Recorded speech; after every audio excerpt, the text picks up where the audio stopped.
Hey everyone, it's June, and this video is late because Prime Gaming started pretty much giving out the games on the 15th.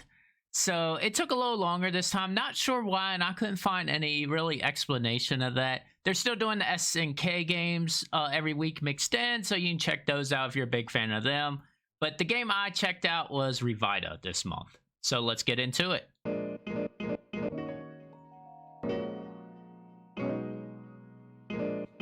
This game came out in 2021, a Metacritic score of 77, and you're looking at about $17 normally to pay for this on Steam, and an average of 10 hours of gameplay.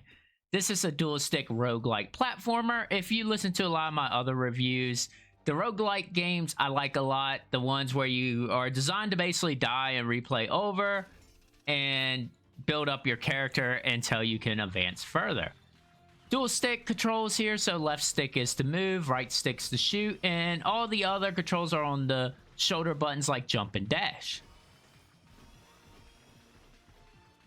This is a procedural encounter room, so anytime, like I said, you're designed to die and then replay again. Every time you do that, it will be different rooms here, so nothing's like the same. You don't know too much there, so that always makes it interesting, and why I usually like these games is it's just kind of random every time you play. The 2D graphics are very well done. I liked them. I enjoyed the look of the enemies. The controls are really good. I had no complaints of moving around. The thing I had to watch out for was the spikes, kind of. When I first encountered them, I think I got hit randomly, wasn't expecting them in a level. So that is something to watch out for, is just learning there. Sadly, I just learned the hard way there.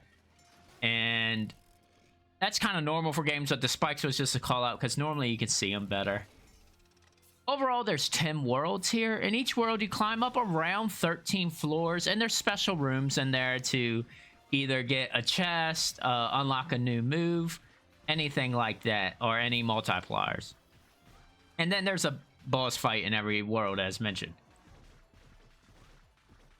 So every time you play, you get random power-ups. They varied for just increasing the damage your gun does, to different bullets, how your gun fires. My favorite when I was playing for this video was when my bullets just circled around me, so I can kind of just keep firing and just had a field to walk into the enemies with. And I enjoyed that a lot. That made a little easier on that run. I made it the furthest, I think. But you get a lot of good power-ups, and I like the unique every time you don't know what you're getting.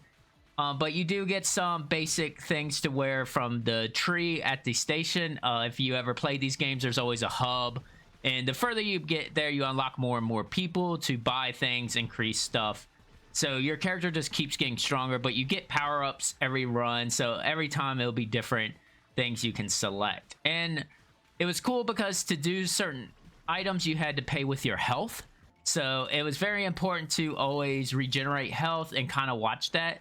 The bigger the power-up is, it could cost up to like 3 hearts, so just be careful of that, and that's what made it fun. A lot of times you don't want the biggest upgrade. Most bosses are named after the stages of grief. Like anger, for example, was one. So that was cool. I enjoyed the bosses. The boss fights were fun, kind of reminded you of the bullet hell style. I always like those games overall. This one wasn't as bad as those, but for some reason I kept dying stupidly, as what I call it. You'll see bullets and get the pattern, and for some reason you just don't pay attention. So that was most of the difficulty here. You do, like I said, kind of use your life for power-ups and just get hit a little bit. I didn't find it extremely difficult, but I didn't like beat the game the first time. I did have to go through a couple times to progress to each world. So there is a difficulty, but I didn't feel like it was crazy as some of the other roguelike ones. So I would say this is definitely worth check out. If you like the roguelike, it will keep you busy for a while for a free game.